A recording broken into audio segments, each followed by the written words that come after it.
Hey there, welcome back to my channel. My name is Brittany Bundles and welcome to Motivation Monday. If you are new to this channel, on Mondays I read through motivational sayings, quotes, scriptures, Bible verses. I go over events that happen in my life or events that you all send in to go over, elaborate on, and provide motivation and inspiration for the week.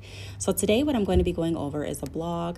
This blog was created and written by Alex Eckern, and I really thought that this blog was really interesting, and it had lots of information and also a visual graph that kind of shows different businesses and different parts and positions in your business, and also what area is suggested that you focus on as far as retention and acquisition. And I thought it was really cool. Now, this blog is titled Customer Retention 101, Grow Your Business by Selling to More Current Customers.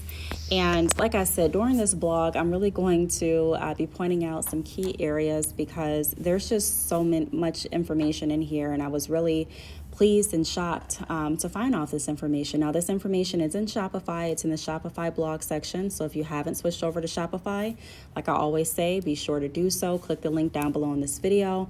Enjoy the free trial and then choose the plan that's going to work best for you and your business. So I'm going to be diving into this in just a moment. Like you can see on the screen, we're going to be talking about or scrolling past some different retention strategies. And so I'm not going to read the full entire blog. The blog is really good though. So if you get some free time, I encourage you all to read this blog. It's about a 12-minute read. It explains what retention is. It explains different tips and insight on keeping your customers and making sure that your customers or trying to ensure that your customers continue to purchase with you and things like that. And so this is the graph right here that I was referring to in the beginning of the video.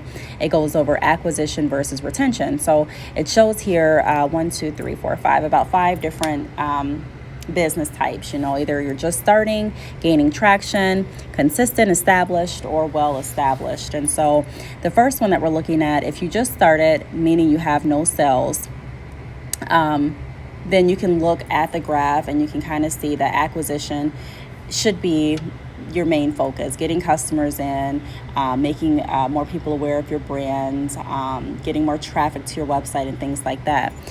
If you are gaining traction, so about 1 to 5 sales per week, then you can kind of see how much you should be focused on acquisition versus retention as well. And so what is that? 85% should be focused on acquisition. So you're still working on getting more customers to your website. You're still working on spreading the word. You're still working on building your brand, gaining traction, just like what it says. And then 15% should be focused on retaining your customers. So we have to come up with some ideas and strategies to implement that is going to help retain that, that percentage of our customers or even more.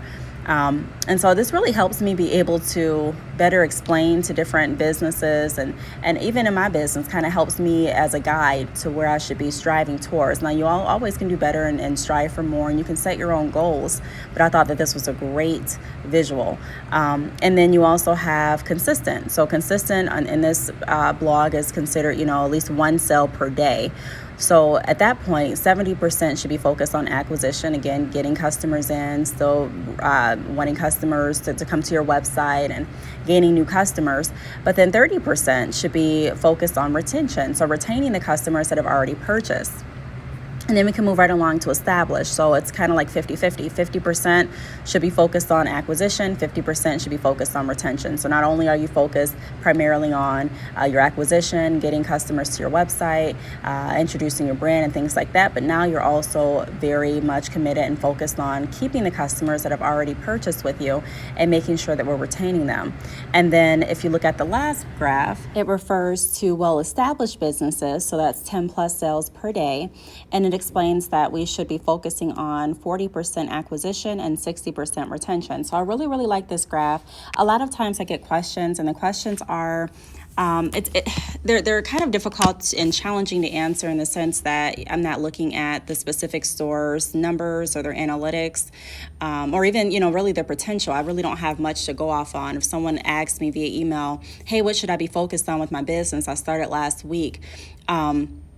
this graph is going to be something that I can really use to tie into our conversation, because everyone starts different with their business. There's businesses that I've met and spoke to that literally have been in the game for a few months, and they have, as far as sales, surpassed other companies, that have been in the game for years. And so it's really hard. Like I always say, I'm not a specific or a, just only numbers driven type of person, which a lot of people find interesting, and they kind of are blew back by it when I say that, being that I am in business and I do enjoy sales.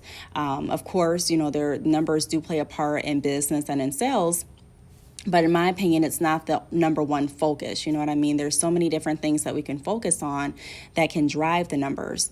There's so many different behaviors that we need to become accustomed to and integrate in our routine in order for us to see changes with our numbers. So it all goes hand in hand. It's not just specifically focusing on the numbers, but that is a really, really great graph.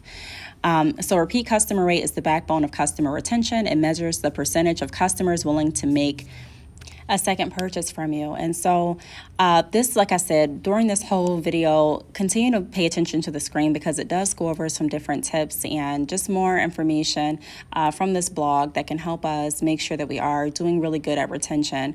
Retention and acquisition, in my opinion, they go hand in hand. We have to make sure that we're focused on every area of our business and not just one specific point. And so this blog goes over 3 outlines that we should make sure that we're focusing on. The first being repeat customer rate.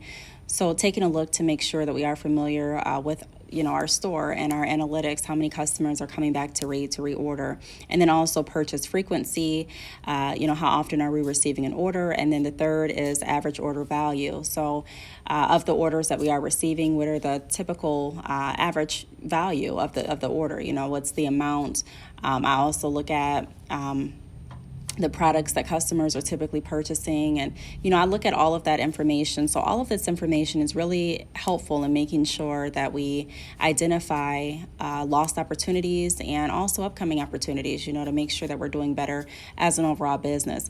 So I'm just putting the graph back on the screen. If you want to take a screenshot of the graph, I recommend doing that, just kind of blowing it up and just using it as a reference. Like I say in every video, you don't have to go word by word, play by play on someone else's advice, but you can definitely pick and choose what's going to work best and use it to your benefit. And so I'm using an app that's in Shopify. It's Seguno Marketing, and this app automatically it has the ability to automatically send a reminder email to customers that haven't purchased in a while. So customers that have purchased, but maybe they've gone months without purchasing, just to kind of give them a reminder. Hey, how are you? We really want to thank you for having purchased from us in the past. And pretty much it just says something along the lines of, hey, we're still here. We miss you. We want you to come back. Here are some different items or products and services that our customers have been enjoying. We miss you, come back soon, things like that. Now, when you look on the screen, the text that says, we miss you, come back, things like that. This is something that was automatically pre-written and populated from this app. But I'm showing you here on the screen that you do have an option to customize it and to write whatever is going to work best for your business. And what sounds good for you. So sometimes I use the automatic scripts that come along with the apps, and sometimes I decide to go ahead and create my own. It really just depends. You have to get a feel for what's going to work best for you and your business. And the best way to get a feel for it is to put your feet out, step outside of your comfort zone, put yourself out there and try, get started. You don't have to know everything. Honestly, I don't think you are going to know. There's no way that you can know everything. You can go ahead and research, like I say in every video, but make sure that you're not procrastinating. Make sure that you're not using any excuses to prolong, you getting started with your business. So I hope this video helped. If you have any questions, feel free to leave them down below. Thanks so much for watching, and I will see you all in my next video. Bye.